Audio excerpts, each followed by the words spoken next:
Good morning. It is March the 1st. Where did February go? That was quick. Even though it was a longer February, it just seemed like poof, it was gone.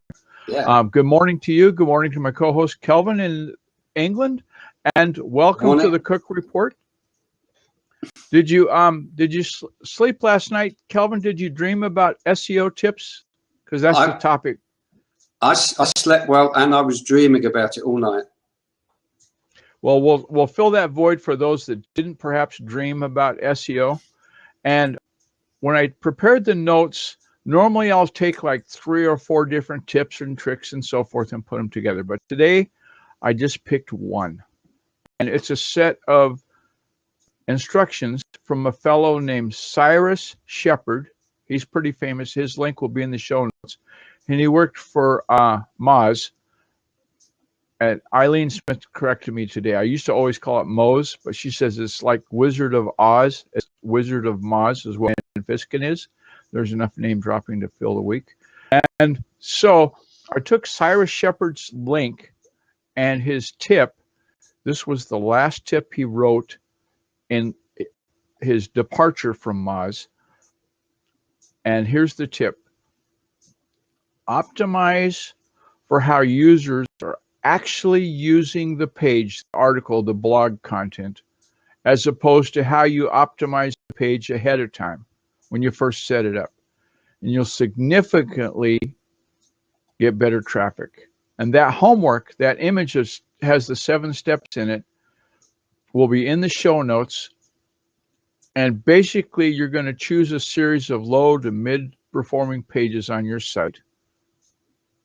Use keyword data to discover mismatches between the intent, what you really meant to do, what the solution was that you were trying to provide, and the optimization that you did ahead of time. Well, I guess people are going to search for MG car parts on this page, but actually they're looking for 1975 MG parts. So do you have that intent, that solution provided? Because if you don't have the solution, they're not going to stay.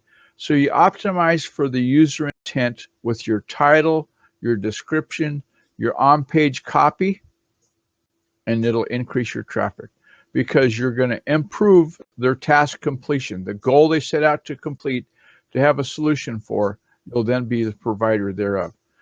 You then go back to Google Search Console, used to be called Webmaster Tools, and resubmit the page for reindexing.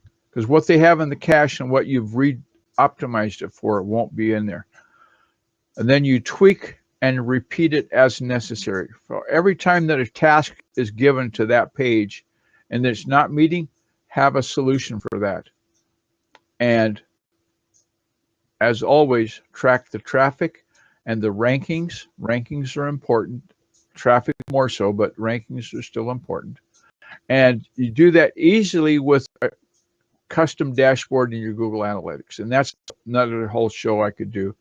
Perhaps on the mind someday I'll do that. So it's shout out time. This, like I said, this homework will be in the show note links, and I'll have a link to the blog post that has it, so I can have the image. So the shout outs, thank you to Edinburgh Dusters. Way back when, on a Thursday, Fraser said, hey, you know what? We could have a show called the Cook Report. Here's the graphic. What do you think? They're just doing a what if. And I'd already bought this background with the drawing board plans kept in secret from Fraser of this, obviously a little bit, was to do a podcast. Well, when I had the graphic, that kind of like popped the clutch, and there it was. So thank you to Edinburgh Dusters. Fraser Ramsey is his name. Give him a call. He's the company that likes to clean. If you're in Edinburgh and need cleaning done, that's who you call, okay? Just like if you're going to travel to Scotland, okay, you're going to go to passingplaces.scot, which is a website from Kevin Scullion, and get information about travel in Scotland because he lives there. Who's going to know better? Like if you're going to go to Chicago, you wouldn't ask Kelvin, what's the best restaurant in Chicago, because he doesn't live there, right? You'd ask about in England, and he's got a whole list. So there you have it. A big thank you to Blab for making this all possible with their software that's available to everybody for free at https://blab.im. Give that a go. Thanks to everyone in the chat that's listening right now. Please consider a subscription to the YouTube channel for the Cook Report, and it's going to be in the links that are available in the show notes, or you can go to YouTube and search for the Cook Report, and I think you'll find it there. You can listen to the content of this podcast on the following links, and they'll all be linked in the show notes, but just a shameless plug for all those places to give us this content thing. It's going to be on Podbean, thecookreport.podbean.com. By virtue of that, it also automatically appears on iTunes. So you get both places with one set of content. It's on Stitcher Radio. Again, I took the feed from Podbean, linked it up to Stitcher, and it's on there. Access to 4 million dashboards in America. It's on the profile that I have here on Blab. If you go to https blab.im/guyrcook, you can look at the recorded shows in that section. And it's also on my blog, where you'll have the pictures and all the links easy done at the Cook Report under Guy R. Cook Online Services blog. And the bottom of the show notes, there's an evaluation question. I ask a single question about the content of today's show and all the shows from now on. And it's a yes/no question. And wouldn't you like to know what that is? Well, go to the show notes and click the link. It'll tell you. I'm not going to tell you now because that's a tune-out factor. You'll go, I don't have to see those. I already know what the question is. But now that I've baited the hook, it's time to say those 3 magic words, Kevin, or Kelvin. Remember at that pregame, I said, I'll try not to call you Kelvin. But I said Kelvin, and I meant to say Kevin, but actually I slipped and said Kevin.